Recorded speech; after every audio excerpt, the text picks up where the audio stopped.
Hello and welcome to this week's video. We are talking about perhaps the most important aspect of the class, and that is the job interview process. Before we get started, let's check out this week's deliverables. First up, the quiz for the week. Second, the discussion board. And finally, your persuasive speech and final self-observation logs are all due at the end of this week. So why is this section so important? Each one of you will be involved in some type of job interview. Some may be simple, such as you walk in, shake hands, sit down, and hear, "We looked at your resume, checked your references. How would you like the job?" This is a very rare situation. However, I do know someone who had such an interview. In reality, you will need to prepare for your interview.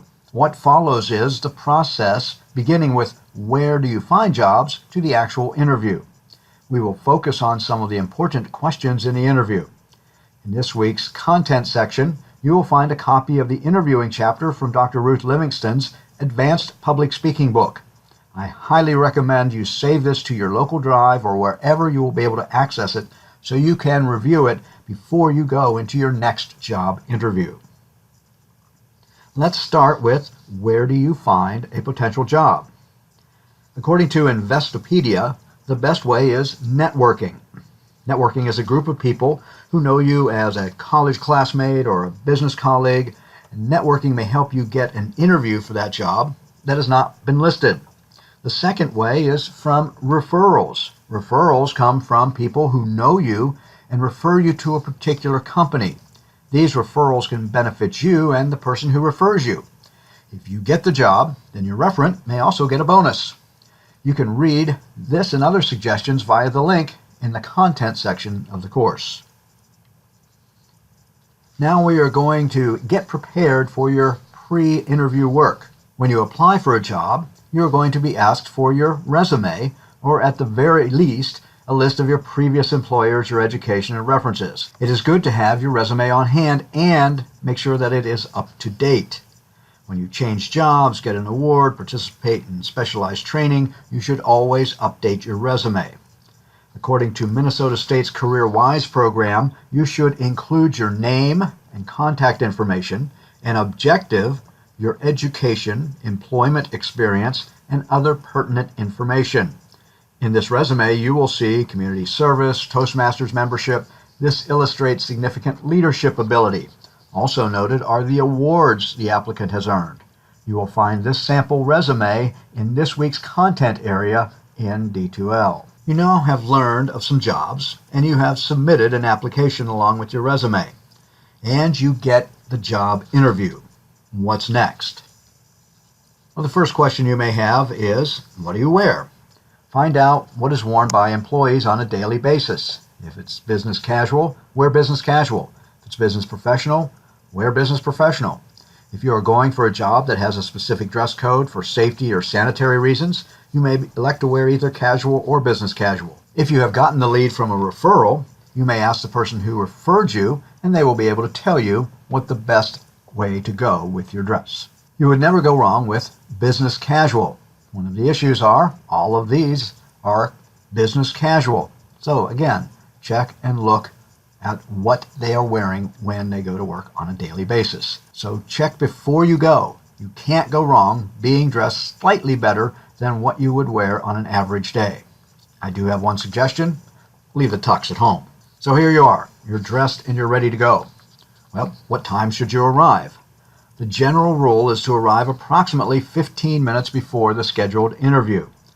If something should go wrong on your way there, you would still have time to get there. Arriving earlier than 15 minutes before tends to be just a little more difficult because you're just sitting and waiting. And arriving late, of course, is not an option. Second, and this should go without saying, but be nice to everyone. At an organization I worked at, a colleague called an applicant to confirm an interview time for a very important and high-paying position.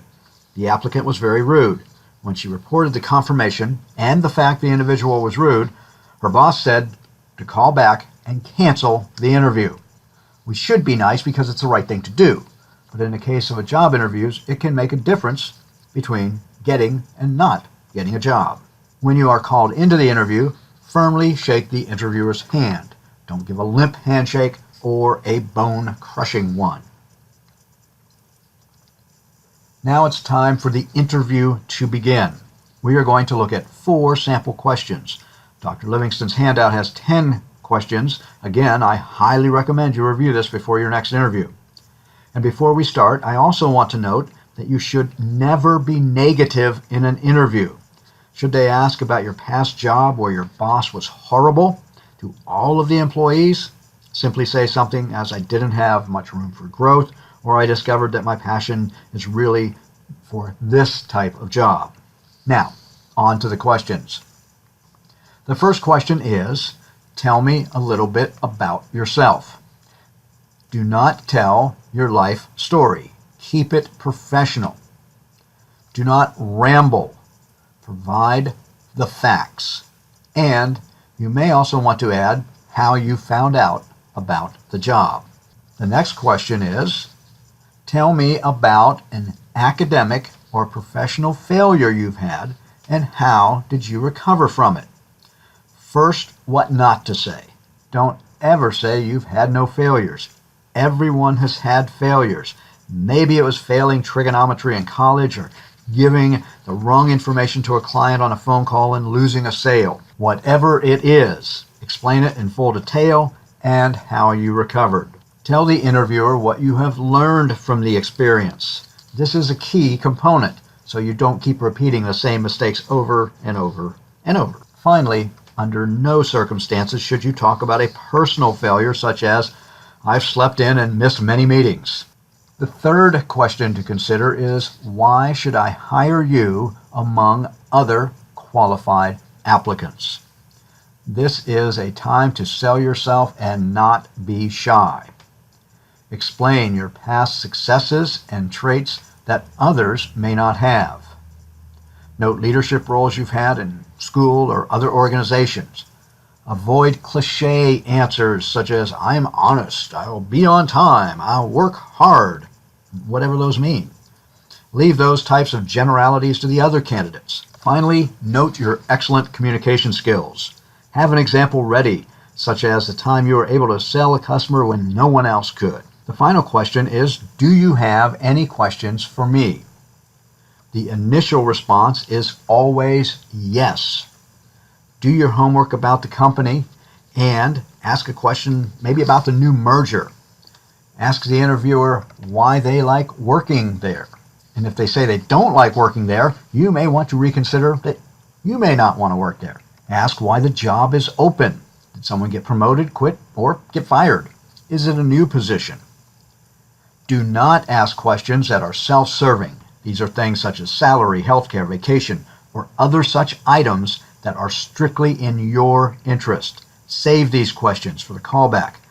Then you can decide to take the job or negotiate a better salary or benefits package. That's it for this week. Here again are the deliverables. First, submit your quiz, post to the discussion board, and submit your persuasive and final self-observation logs. Let me know if you have any questions, and I will see you online.